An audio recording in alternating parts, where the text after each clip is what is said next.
ముందుగా తెలంగాణలో గురించి మాట్లాడుకుంటే తెలంగాణలో రాజకీయాలు ఎంత వేడిగా మారిపోతున్నాయంటే కర్రలు రాళ్ల సంస్కృతి ఏర్పడుతున్న పరిస్థితి కనిపిస్తూ ఉంది. కర్రలతో కొట్టుకుంటా ఉన్నారు, రాళ్ళు విసిరేసుకుంటా ఉన్నారు. అసలు మధ్యలో ఎవరు వస్తూ ఉన్నారు, జర్నలిస్టులు ఉన్నారా మధ్యలో, అసలు కెమెరాస్ ఉన్నాయా ఏంటి అని కనీసం అవగాహన లేకుండా ఇష్టాను రీతిగా ఒక్కరిపై ఒకరు ఇటు కాంగ్రెస్ ఇటు బీజేపీ పెద్ద ఎత్తున నిన్న ముట్టడులు పాల్గొన్నాయి. కాంగ్రెస్ బీజేపీ ఆఫీసులు తిప్పి కొడితే 50 మీటర్ల దూరంలో ఉండవు, ఒక ఎదురెదురుగా ఉంటాయి, దాదాపు 50 మీటర్ల దూరంలో కూడా ఉండవు. వాళ్ళు వీళ్ళపైకి ముట్టడికి వెళ్తారు, వీళ్ళు వాళ్ళపైకి వెళ్తారు. ఏదైతే నీట్ పేపర్కి సంబంధించి రాహుల్ గాంధీ మోడీ ఇంటి దగ్గర నిరసనలు వ్యక్తం చేశాడని చెప్పేసి, మోడీని రాజీనామా చేయాలని చెప్పి అక్కడ నిరసనలు చేస్తున్నారని చెప్పేసి కోపంతో బీజేపీ నాయకులంతా కూడా కాంగ్రెస్ ఆఫీస్ వైపు ముట్టడికి వస్తుంటే అక్కడ పోలీసులు సరిపోయిన పరిస్థితి.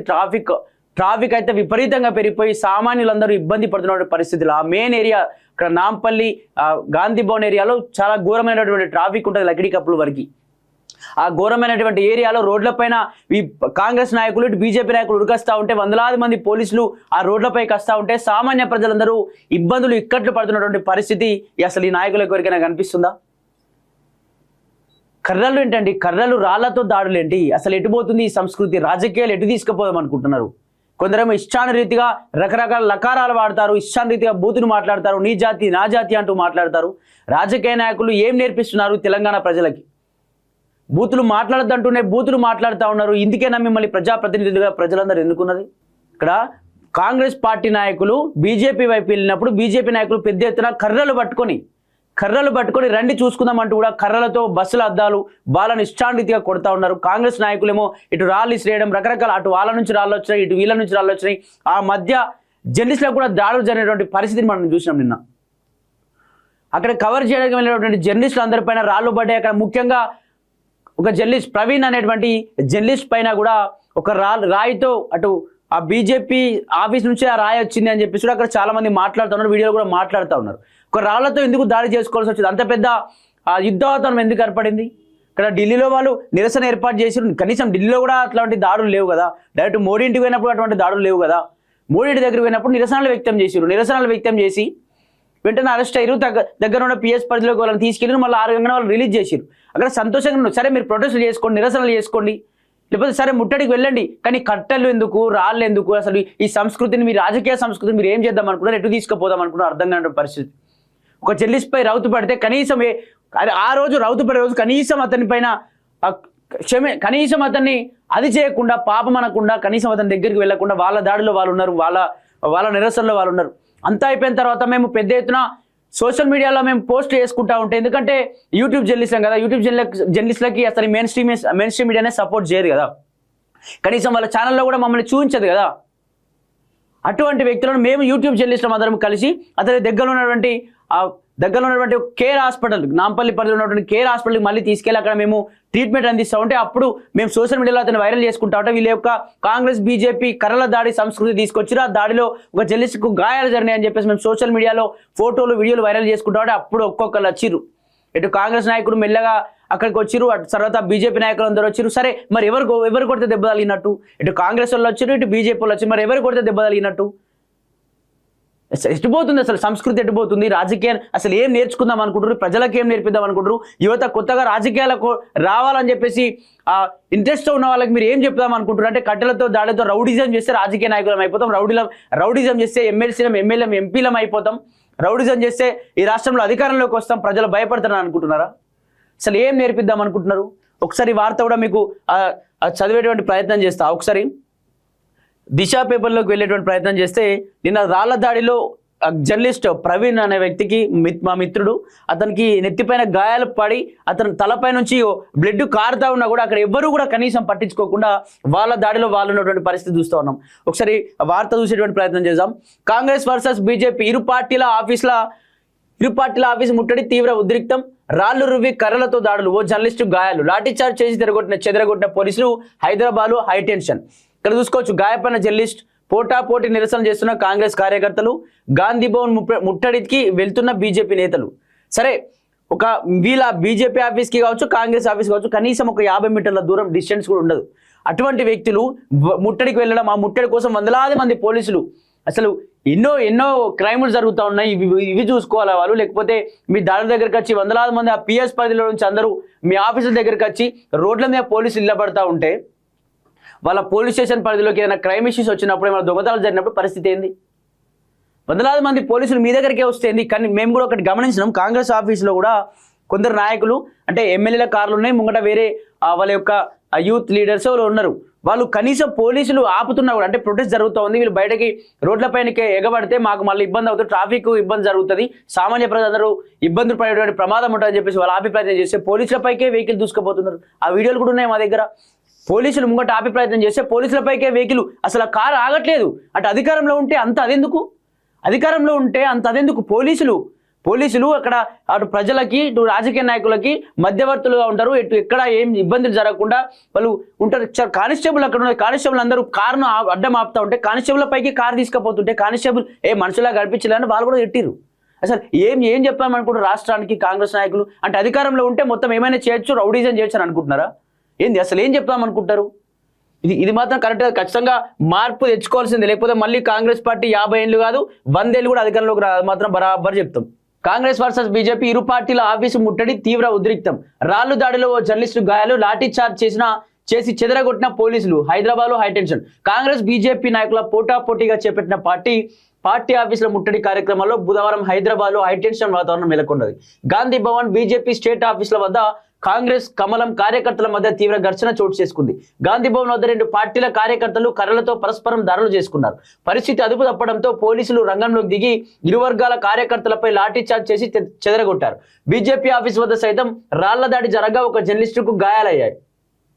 గాంధీ భవన్ వద్ద ఉద్రిక్తత. ఢిల్లీలో ప్రధాని నివాసాన్ని నివసిస్తూ బీజేపీ ఆధ్వర్యంలో చేపట్టిన గాంధీ భవన్ ముట్టడి కార్యక్రమం తీవ్ర ఉద్రిక్తతకు దారితీసింది. రాష్ట్ర బీజేపీ అధ్యక్షుడు రామచంద్రరావు ఆధ్వర్యంలో ఎమ్మెల్యేలు, నేతలు, కాంగ్రెస్ కార్యకర్తలు గాంధీ భవన్ ముట్టడికి బయలుదేరారు. అయితే పోలీసులు వారిని బీజేపీ పార్టీ ఆఫీస్ వద్ద అడ్డుకోవడంతో పోలీసులు కార్యకర్తలకు మధ్య తోపులాట, వాగ్వాదం చోటు చేసుకుంది.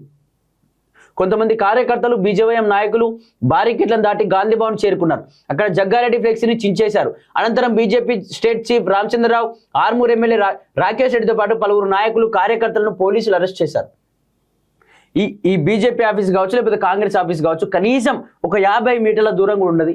వీళ్ళు వెంటనే వాళ్ళపై కురకడం, వీళ్ళు అసలు ఏం జరుగుతుంది నిజంగా తెలంగాణలో? సరే, ముట్టడిలు పాల్గొనవచ్చు, నిరసనలు వ్యక్తం చేయొచ్చు, అదొకే. కానీ కర్రల సంస్కృతి ఎక్కడి నుంచి వచ్చింది? రాళ్ల సంస్కృతి ఎక్కడి నుంచి వచ్చింది? ఇక్కడ చూసుకుంటే బస్సు పైన ఎక్కి కాంగ్రెస్ నాయకులు అనుకుంటే వీళ్ళు కాంగ్రెస్ కండువానే కనిపిస్తుంది, బస్సు పైన ఎక్కి వీరంగం చేస్తూ ఉన్నారు. అంటే ఏం చెప్దాం అనుకుంటారు మీరు? అంటే కాంగ్రెస్ పార్టీ వచ్చింది, మొత్తం మాదే సామ్రాజ్యం, మొత్తం ఏదైనా ఎక్కుతాం, ఏమైనా చేస్తాం, మొత్తం రౌడీజం చేద్దామని అనుకుంటారా? మరి ఇంతలా ఎందుకు? సరే, మీరు ఆ ప్రొటెస్ట్ చేయడానికి వెళ్ళారు, ఈ జీప్ ఎవరిదండి? పోలీసుల వెహికల్. అది ఆ పోలీసుల వెహికల్ వల్ల కొడితే ఏంది? ప్రజా సొమ్మది. మీరు ఏమైనా కాంగ్రెస్ పార్టీ నుంచి ఇచ్చిరా? మీ గాంధీ భవన్ నుంచి కొనిచ్చిరా? అది ప్రజా సొమ్ము. అది ఇష్టాన్ని దాని అద్దాలు పలగొడతా ఉంటే, ఆ బస్సును పలగొడతా అంటే ఎవరి సొమ్ము నుంచి మీరు మళ్ళీ ఇంకో బస్సు కొట్టారండి?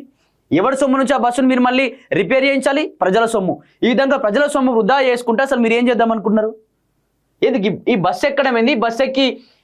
ఇక్కడ బస్సు ఎక్కి మొత్తం తొడలు కొడతా ఉన్నారు, రండిరా చూసుకుందామంటే. అంటే వాళ్ళు దేశద్రోహులా, లేకపోతే వీళ్ళు దేశద్రోహులా? వాళ్ళు ఏం చేద్దాం అనుకుంటారు తెలంగాణలో? ఎక్కడో రాహుల్ గాంధీ మాట్లాడతాడు. సరే, రాహుల్ గాంధీ నిరసన చేసిందని చెప్పి పెద్ద రోడ్లపైకి ఎక్కుతున్నారు కదా, మరి నీట్ పేపర్ లీక్ పైన కనీసం మీరు ఒకసారి రోడ్ల మీదకి వచ్చిరా? సరే, బీజేపీ తప్పు చేసింది, ఖచ్చితంగా తప్పు చేసింది, వాళ్ళు జర సైలెంట్ అయినా ఉన్నారు. వాళ్ళు కూడా వాళ్ళ ప్రధాని ఇంటికి పోయినప్పుడు, అంటే వాళ్ళ ప్లేస్లో మీరు కూడా ముట్టడించే వాళ్ళు. రాహుల్ గాంధీ ప్రధాని అయినప్పుడు బీజేపీ అట్లా చేస్తే కూడా బీజేపీ ఆఫీస్ కూడా మీరు ముట్టడించేవాళ్ళు.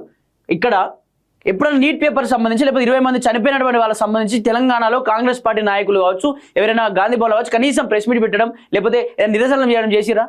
నీట్ పేపర్ వాళ్ళకు అండగా ఉంటాం, లేకపోతే 20 మంది వాళ్ళకి అండగా ఉంటాం, వాళ్ళకి డబ్బులు ఇవ్వాల్సింది అని చెప్పి కాంగ్రెస్ పార్టీ ఏమన్నా ప్రొటెస్ట్ చేసిందా? ఓన్లీ రాహుల్ గాంధీ పోలీసులు ఇడ్చుకెళ్ళిరు, అక్కడ ప్రొటెస్ట్ చేస్తుంటే అతని ముక్కులోంచి బ్లడ్ గారింది. అంత దారుణంగా ఎందుకు ఈ ప్రభుత్వం ఒడిగడతా ఉంది అని చెప్పేసి మీరు మాట్లాడారు. కానీ నీట్ పేపర్ సంబంధించిన అంశంపై నేను ఒక్కరన్నా ఆ ముట్టల్లో మాట్లాడిరా? అంటే మీ పార్టీ వర్గాలు మంచిగా ఉంటే సరిపోతుంది, కానీ ఈ వీళ్ళ కోసం రాజకీయం చేయడం ఎందుకు?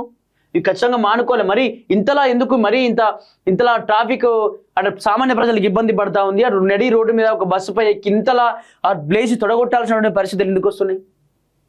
ఇక్కడ చూసుకోవచ్చు, బీజేపీ నాయకులు బారికేడ్లను దాటి గాంధీ భవన్కు చేరుకున్నారు. అక్కడ జగ్గారెడ్డి ఫ్లెక్సీని దించేశారు. ఇక్కడ వెయ్యట వీళ్ళు ఆ ఫ్లెక్సీలను చేసి బయట జగ్గడ్డి ఫ్లెక్సీ రకరకాల ఫ్లెక్సీలు ఉంటాయి కదా, గాంధీ భవన్లో ఫ్లెక్సీలు చెప్పారు. చింపంగానే వాళ్ళు వచ్చి వెంటనే అక్కడ పోలీసులు చాలా మంది వందలాది మంది పోలీసులు ఉన్నారు కాబట్టి వాళ్ళని తీసుకెళ్లి ఆ దగ్గరలో ఉన్నటువంటి పోలీస్ స్టేషన్ తరలించారు. తర్వాత కాంగ్రెస్ పార్టీ నాయకుల్ని కూడా బీజేపీ ఆఫీస్ దగ్గరికి వచ్చినట్టు వాళ్ళని కూడా దగ్గర ఉన్న పోలీస్ స్టేషన్కి అరెస్ట్ చేసి తరలించారు. రాళ్ల దాడి జర్నలిస్టు గాయాలు కౌంటర్ గా ఎమ్మెల్సీ బల్మూరు వెంకట్ ఆధ్వర్యంలో కాంగ్రెస్ కార్యకర్తలు బీజేపీ ఆఫీసు ముట్టడికి ప్రయత్నించారు. విషయం తెలుసుకున్న బీజేపీ నేతలు కట్టెలు పట్టుకొని వచ్చారు. కాంగ్రెస్ కార్యకర్తలు పార్టీ ఆఫీస్ వద్దకు రాగానే బీజేపీ కార్యకర్తలు రాళ్లు విసిరారు. ఒక రాయిని కాంగ్రెస్ కార్యకర్తలు తిరిగి విసిరగా అది అక్కడ ఉన్న జర్నలిస్ట్ ప్రవీణ్ కు తగిలింది. వెంటనే అతన్ని నాంపల్లి కేర్ హాస్పిటల్కి తరలించారు. చికిత్స పొందుతున్న Praveen BJP MLA doctor Harish Babu, Ramarao Pawar, మాజీ ఎమ్మెల్యే గువ్వల బాలరాజు తదితరులు కూడా పరామర్శించింది. అక్కడ ఒకరిపైన ఒకరు కట్టెల దాడి రాళ్ల దాడి చేసిన క్రమంలో ఒక జర్నలిస్ట్ మా తోటి మిత్రుడు ప్రవీణ్ అనేటువంటి వ్యక్తికి రాళ్ల దాడి జరిగింది. ఆ దాడి జరిగినప్పుడు కనీసం ఆ వీడియోలో కూడా చూసుకుంటే బ్లడ్ కారిపోతుంది. అతనికి అసలు ఏం అర్థం కావట్లేదు, ఎక్కడి నుంచి రాళ్ళు వస్తున్నాయి, ఎక్కడి నుంచి పడుతున్నాయి, అసలు నేను ఈ పరిస్థితుల్లో నేనేం చేయాలి అని అతనికి అసలు ఏం ఆలోచన కూడా రావట్లేదు. బ్లడ్ కారుతా ఉంది. అసలు అంత పెద్ద దెబ్బ తగిలిందా కూడా ఆ వేడి వాతావరణంలో, ఘర్షణ వాతావరణంలో కనీసం ఏం కూడా అతనికి అర్థం కాకపోయేసరికి అక్కడ నిలబడిపోయాడు సైలెంట్ గా. ఏంది అసలు ఈ రాళ్ల దాడులు ఏంది, కర్రల దాడులు ఏంది, అసలు కొద్దిసేపు అపస్మారక స్థితిలోకి వెళ్ళిపోయినట్టుగా అయిపోయింది ఆయన పరిస్థితి. అతన్ని వెంటనే తీసుకొని ఇక్కడ మేమే చెల్లిసిన కనీసం ఏ ఒక్క నాయకుడు, ఏ ఒక్క పార్టీ నాయకుడు అతన్ని హాస్పిటల్ తీసుకోమని ఏ ఒక్కటి రాలే.